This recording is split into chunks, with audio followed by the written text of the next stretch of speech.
Shalom, Team Safeguarding. Safeguarding Officer Jeff. My prayer today goes to the family of Nduta, our daughter, our sister, who is currently in Vietnam. And of course, amekuwa kwa mtandao because she was supposed to be executed today. Alikuwa aondoke hapa duniani siku ya leo. But by God's grace, intervention happened, and this has now been postponed. The question that we have for this daughter of ours is why? There's a lot of questions zile ambazo watu wanajiuliza ni kwa nini ilifika mpaka hapo. A lot of questions zile ziko ni ya kwamba kwa nini serikali ya Kenya haijatia kila la juhudi kuhakikisha kwamba huyu Nduta amerejeshwa Kenya, akuje at least akuwe charged ama hukumiwe Kenya ama afungwe jela Kenya. Of course Kenya, there's still a death penalty, but it is never active because I think tunajua watu wale, the last two people to be executed was decades ago. But that power relies with the president. Mtu kama amehukumiwa kukufa, if the president appends the signature, they will be hanged. But Kenya does not believe in that. Anyway, kuna question, and here the government cannot be blamed because if we do not have diplomatic relationships, that means we do not have an embassy in Vietnam, and Vietnam does not have an embassy in Kenya. Then those, diplomatic, relationship is not there. However, tungetumia Tanzania. Tanzania is now part of Africa, Jumuiya ya Mashariki, and Kenya can use Tanzania to deal with those, ama hata at least watusaidia kusaidia huyo mtoto na hiyo familia aweze kurudishwa Kenya. The questions zile watu wanajiuliza, why did it take so long? Alishikwa 2023. What has the government been doing? Why are they coming to Russia at the last minute? These are maswali zile ambazo watu wanajiuliza. Kasongo, the only thing that you can do is crazy stuff. Huyu mtoto alishikwa 2023. Whether ni kama amefanya makosa ama kama alishikwa na hizo cocaine ama kama alishikwa na hizo cocaine ama ni namna gani, doesn't matter. What matters is that amesaidiwa namna gani. What has the Kenyan government done to help huyu mtoto? Manake familia yake wangependa hata kama atafungwa maisha ama ni nini akuje ifanywe Kenya, not in Vietnam. Because the truth of the matter is, kuna hii story ambazo zote ziko kwa mtandao, hakuna mtu anajua ukweli ni gani. Kama ni kweli kulikuwa na hawa watu ambaye ni ma-agent, how she traveled from Kenya. Apparently she did not travel via JKA. JKA is an international airport, wange detect hizo vitu. Apparently it is said, I'm not so sure if this is the truth, she traveled by bus to Ethiopia. I don't understand how then in Ethiopia is a developed country, I do not understand how the airport did not detect that cocaine, 2 kilograms of cocaine. Ama alitoka Ethiopia namna gani? How did she enter Ethiopia airport and exit without that being detected? Ndio iende ipatikane huko Vietnam. So once again, hii mambo yote ya vile mizigo yake ilibadilishwa, kiraka sijui kawekwa kwa nini, sijui kuna bag iko Ethiopia. All that is things hata watu hawaelewi. The bottom line is hii mambo sijui alilipwa pesa ngapi, why?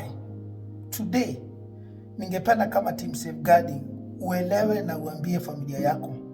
Tell Gen Z wale ambaye wana travel, especially because inasemekana huyu Nduta alikuwa na travel for greener pastures and all that. But if you are traveling somewhere, take notice. Please be alert. Understand that kubebea mtu vitu, you must first know who these people are. And hata kama unabebea mtu vitu, hakikisha you know what is it that you are carrying. The person must first tell you what is it that they are carrying. The person must then show you what it is that they're carrying. Don't just carry a bag that is wrapped, is locked, is closed.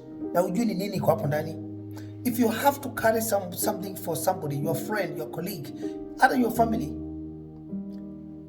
check ndani. Kama mtu amefunga, drop the thing. Mwambie kuchukua mzigo yako sipeleki. You don't know what it is in there. And people can put you into all sort of problems nowadays.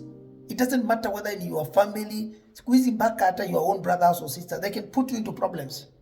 Sisemi usitrust mama yako, baba yako, your brother, your sister, your sibling, your friend. That's not what I'm saying. But I'm saying it is better to be safe than sorry. Right now, Nduta was on the verge of being executed leo. Mungu tu amesaidia, maombi yamesikikana. She's been spared. Whether this is gonna manifest na arudi Kenya, it's another thing. We don't know. But we hope the government will do whatever it takes to bring this daughter of Kenya back home. Hata kama ni kufungwa fungwa Lang'ata. To be just there in Vietnam doesn't make any sense. I've seen this thing in parliament. I don't know if it's Honorable Sabina Chege that was raising the issue. Kama sio TikTok imeleta shida na fujo kwa mtandao in the last couple of days, this thing would not have happened. That child, Nduta, would not have been there today. It's guaranteed. Those countries, akina Colombia, akina Vietnam, those countries huko, they execute people. So hata kama wewe unaenda huko na unafikiria hii mambo ya kuwa tajiri haraka haraka ama mambo ya kucheza na mihadarati na nini, think twice. You are caught in those countries, you are caught huko Gulf countries, they will chop your hands, they will kill you just like that. Hapo sio Europe ama US eti utakuletewa lawyer na nini na nini. They don't care. Hata saizi ni bahati tu hiyo mambo Mungu amesikia na kama anaishikilia. We are praying for you Nduta, wherever you are. But anyway, wengi wamekuwa kisema hii ni mwiba ya kujiletea. There are many things that our children can do, our sisters can do, mothers, fathers, even me I can do. Desperation sometimes pushes people to a different limit and to a different level. But tafadhali usijiweke katika sehemu ambayo you know you are putting yourself into a place where you can never, a dungeon that you can never come out from.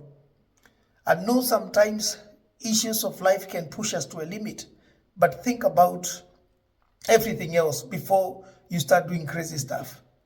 Mimi hapo sielewi vile hizi bag zake zilibadilishwa zikawekwa viraka without her being really aware of what was going on. Regardless of whether agents walikuwa wanatumika, they were the one wakiweka viraka kwa hizi bag. Why did she not? I mean, let me not start blaming her, because right now she needs our prayers. Right now our family needs our prayers. Right now the nation of Kenya needs prayers for her daughter to return back home akiwa hai.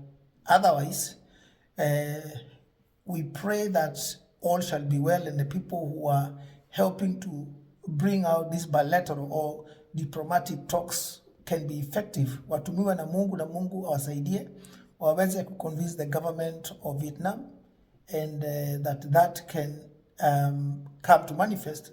Nduta arejeshwe Kenya, akuje afungwe huko ama ahukumiwe huko. That is our prayer. Otherwise, huko Vietnam, she stands no chance. Nothing. But all I'm saying, it has taken so long. From 2023 to now, she was supposed to be executed today. That was too long.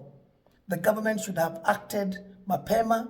Tanzanians, ambao wako ndani ya East Africa Mashariki, Jumuiya ya Afrika Mashariki, they have an embassy in Vietnam. So Kenya should have used Tanzania to sort out this relationship, diplomatic relationships, ili tuweze kusaidia Njeri.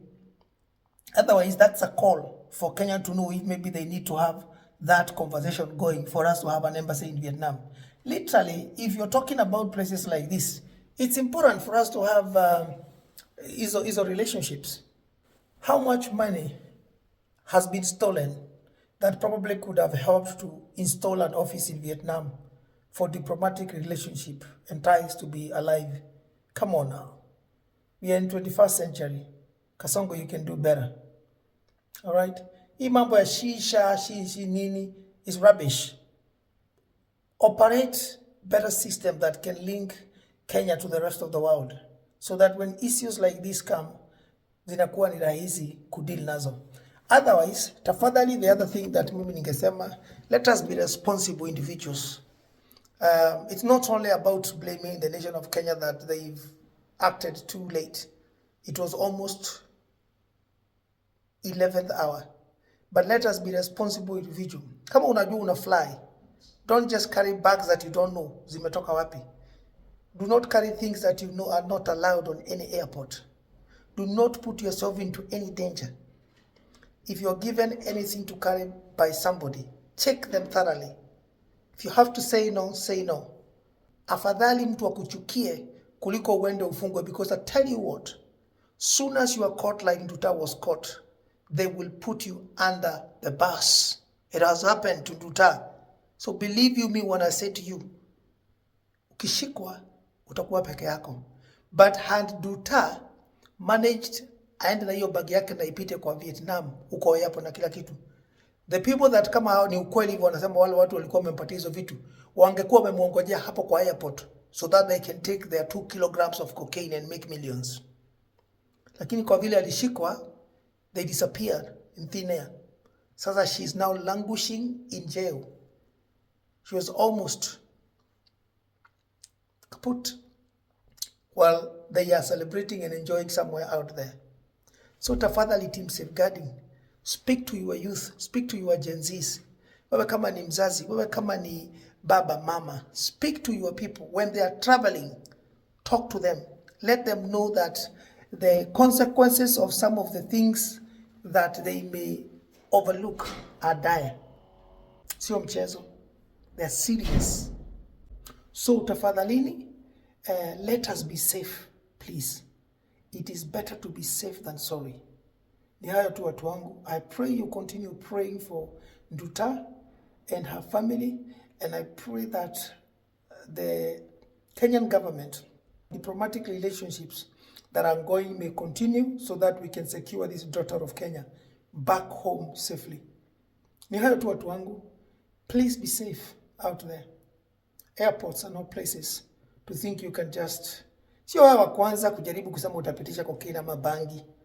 No, wewe kama ukishikwa na issues zako usizipeleke kwa airport. Waenda kwenye shambani urukaruke huko.